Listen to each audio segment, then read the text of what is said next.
people of book, in fact Jews, are closest to Islam in terms of their faith and in terms of their law and Sharia.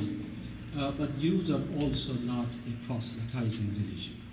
In fact, in Jewish identity, faith plays a smaller role. As a Muslim is defined by belief in one God and belief in the prophecy of Prophet Muhammad sallallahu alaihi wasallam, and a Christian will define himself as a believer in the divinity of Jesus, a Jew will always define himself in terms of his ethnic identity.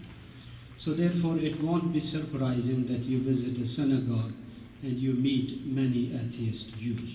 And there is no contradiction in the word atheist Jews, but you will not find atheist Muslims or atheist Christians in their places, because that is not an acceptable gathering of the words in Muslim and Christian setting. Now this interfaith dialogue from Christian perspective, obviously it is coming after many changes which have taken place in the Western world, particularly the rise of secularism, where human reason becomes supreme and faith and religion becomes secondary to the reason.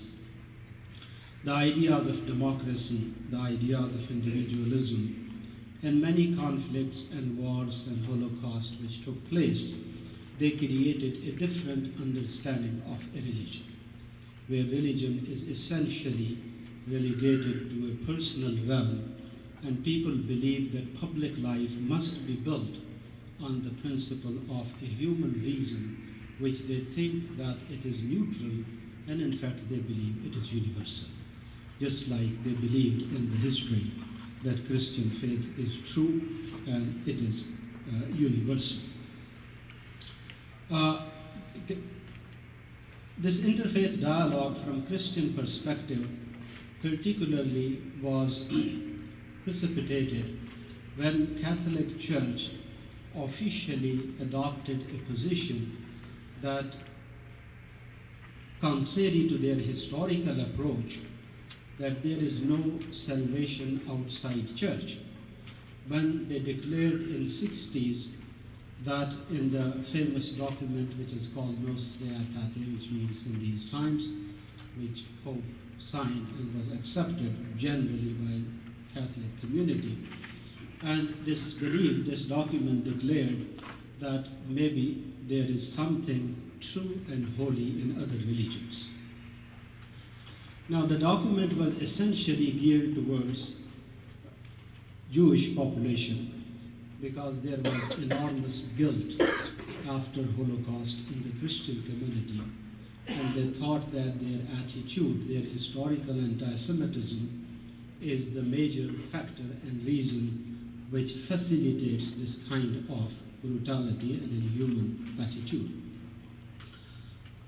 But because of some great Catholic scholars who were well informed in Islam, particularly Massenon, who in fact worked a monumental work on Mansour Hallaj, whose poetry I quoted, he pushed that the dialogue should include Islam also. So the church changed this position, and they said that without mentioning Quran and without mentioning the person of Prophet Muhammad sallallahu alaihi wasallam, the two foundations of truth for us, the document says that we respect what is true and holy in Islam, and we believe that these people are also seeking God according to their own tradition. And that was the foundation from which this dialogue started. And in fact, Catholic Church struggled with a very critical issue, which in my opinion we Muslims have not yet clearly dealt with. And that is, what is the difference between dialogue and mission? What does it mean? Our Christian obligation to convert the whole world to Christianity, and then this kind of dialogue which we have started. Because they obviously thought that there is a kind of tension between these two approaches. And in fact, we face exactly the same question. that is dialogue dawa, or it is some kind of outreach or some kind of interaction where we accept the other on equal footing. Yeah. And sometimes to avoid this conflict, we say that dialogue, the purpose of dialogue is that we are doing dawah, which in a way is right, because after all, Islam requires a communication, and without communication and without al-balagh al-mubin, there is no hope for Islam and Muslims.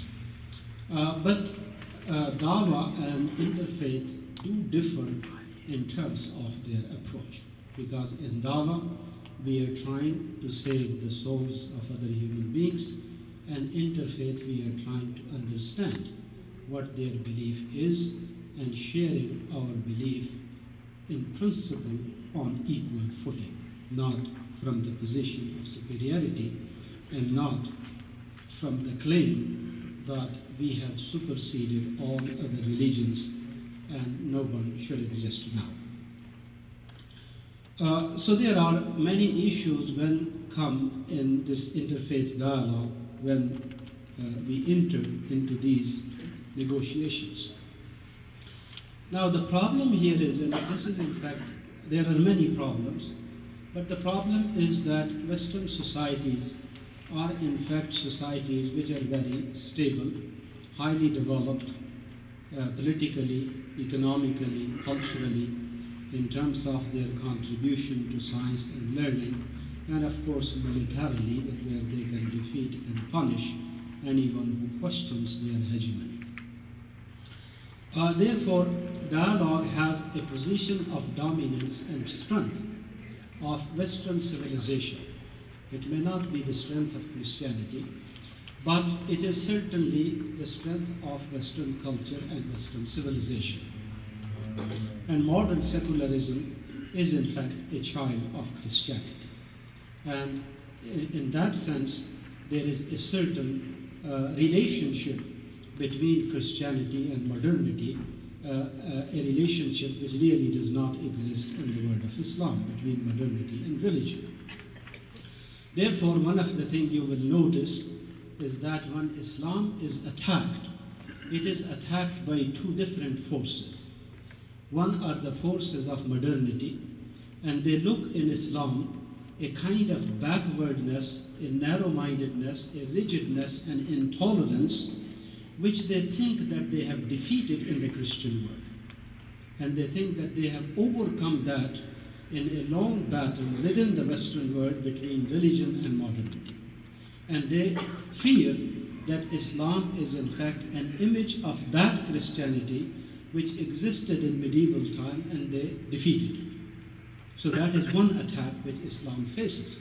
And of course the other attack comes from Christianity in the Christian world, where people like Pat Robertson and Jerry Falwell and these people, they attack Islam as a religion, that Islam as a religion is false, and A'udhu Billah, Prophet Muhammad sallallahu alaihi wasallam, his prophecy is not a legitimate prophethood.